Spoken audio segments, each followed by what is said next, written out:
What up, mathletes? Whoop, whoop. All right, let's do this. Today's learning target is I will perform operations with radical expressions. Go ahead and do the warm-up. Pause it now because we're going to get started right now.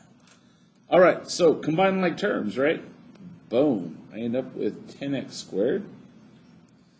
And I can combine those like terms. Negative 9 plus 4 is minus 5xy.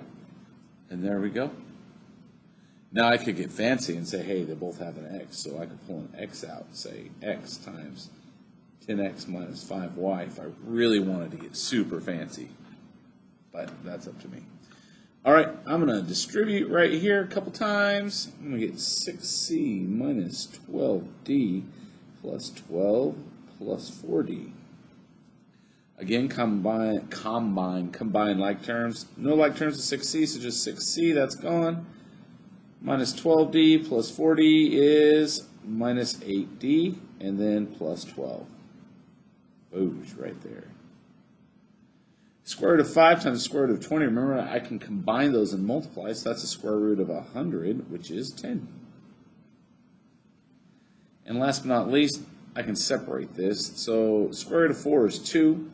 I can't take the square root of x squared, or x cubed, but I can't take the square root of x squared and have a remainder of x. So when I take the square root of x squared, that's x, and then I'm left with an x under the hat. Square root of y to the fourth is y squared with a y left over, right?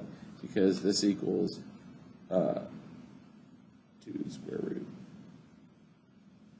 x squared x times x, y to the fourth times y, right? All that good stuff. I know, I didn't write it very nice. Really should write it. This equals 2x y squared square root of xy. There we go. That just looks prettier. I wrote it pretty sloppy a second ago. Okay. We're going to talk about adding and subtracting radical expressions. We've been multiplying and dividing. Now we're going to get into the realm of adding and subtracting. We talk about monomials, which are just one-termed expressions, right? So I'm going to add two monomials, so 5a plus 3a equals 8a. We know that, right? We combine like terms. There's another way I could have solved this. I could have pulled that a out and said 5 plus 3 times a, right? Because they both have a common a, so I can pull that a out. And think about it, if I were to reverse distribute, it'd be 5a plus 3a. But now we see that 5 plus 3 is 8, and I'm left with 8a. It's the same solution, just a different way to look at it. I want to try it one more time. If I have 7b minus 2b, well, that's just 5b, right? Because they're like terms again. But again, they both have a b in common, so I could have changed this to 7 minus 2 times b, which again is just 5b. Why am I doing this? Because we're going to talk about radical expressions now. Imagine instead of a or b, I now have a radical. Okay, so let's look at that.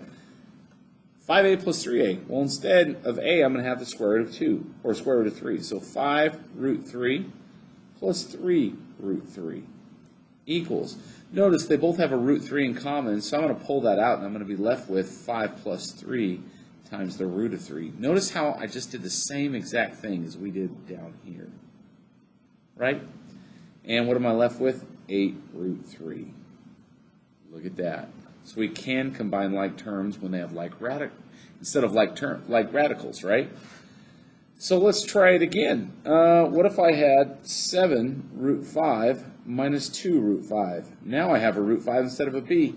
You know what? Instead of doing this whole pulling it out, reverse distribution, what if I just simply said, all right, let's combine like terms. Those are like terms, and I'm going to get 5 root 5. Boosh, right there. That's it. Let's take a minute and see how this applies to us. Down here, do I have any like terms with 8 root 3? Yeah, 2 root 3. Those both have a root 3, so I can combine them. 8 plus 2 is 10 root 3. And then I have, so those are gone, and I have minus 8 root 11 and plus 3 root 11, so I can combine those like terms. Minus 8 plus 3 is minus 5 root 11. And that's as simplified as we're going to get without rounding. Now this next one, this is interesting. This combines what we've learned over the past weeks and with what we're doing now. So why don't you guys take a minute, try to solve this on your own. Ready, set, go. Okay, and we're back. I'm going to separate this. This is going to be 5 times the square root of, is there a perfect square I can pull out of 28? Yeah, 4. It's 4 times 7, right? Plus 3 times the square root of, what can I pull out of 175 that's a perfect root? 25. That's going to be times 7. And then minus, what can I pull out of a 63 that's a perfect square? 9 times 7. Okay? What's the square root of 4? It's 2, so I'm going to end up with 5 times 2, square root 7, right? What's the square root of 25? It's 5, so I'm going to have plus 3 times 5 root 7. Remember, on both of these, whenever I pull something out of the radical, it's multiplied times whatever's next to it. If there's nothing, nothing's multiplied. So like in this one, minus, what's the square root of 9? It's just 3 root 7. Because there was nothing on the outside here, so we just put it there. Okay? So I'm left with 10 root 7 plus 15 root 7 minus 3 root 7. And they all share a like term of the square root of 7.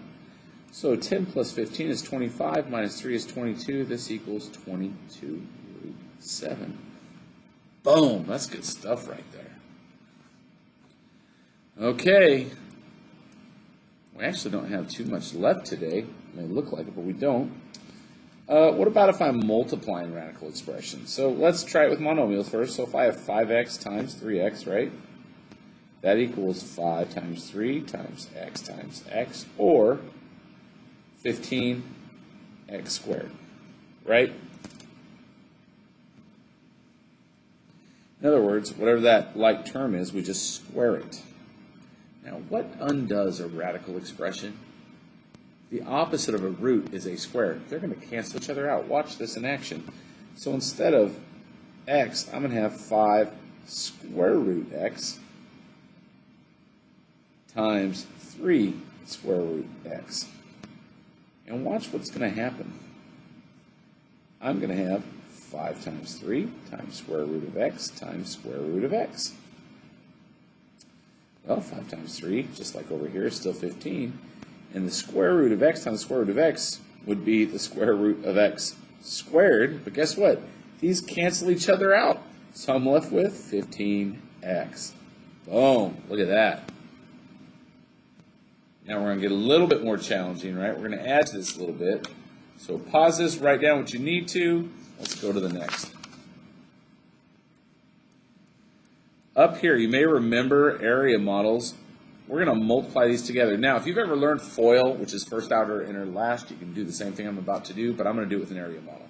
So when I'm multiplying binomials, I just separate them like this. 2x, 3x, 4x, and 5x. Think of them as little areas. So the area of this square right here is 2x times 4x, which is 8x squared, right? Because 2 times 4 is 8, x times x is x squared.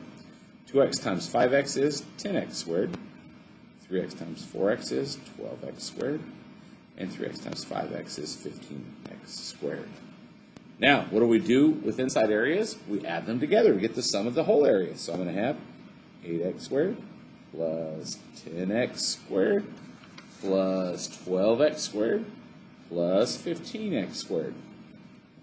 Which, let's see what it is. 8 plus 10 is 18, plus 12 is 30, plus 15 is 45. So this equals 45x squared. Check that out. What about when we have this up here? Let's look and see what we're going to do. I'm still going to do an area model, which is 2 root 2 and 3 root 2. Up here I'm going to have 4 square root 2 and 5. By the way, if you hear me say root 2 instead of square root 2, same thing.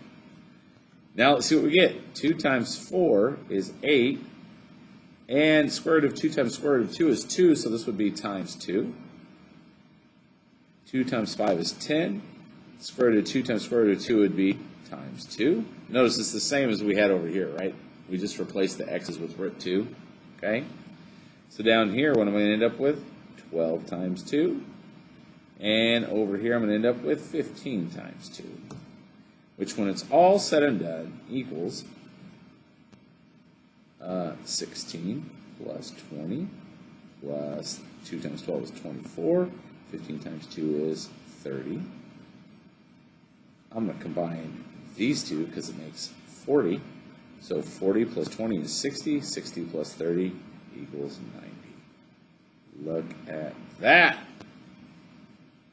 And how does that apply to us? Well, let's take a look down here. If I'm multiplying these out, I'm going to end up with 2 times 7 times the square root of 5 times the square root of 8, which equals 14, square root of 40. Is there any perfect squares we can pull out of 40? Yeah.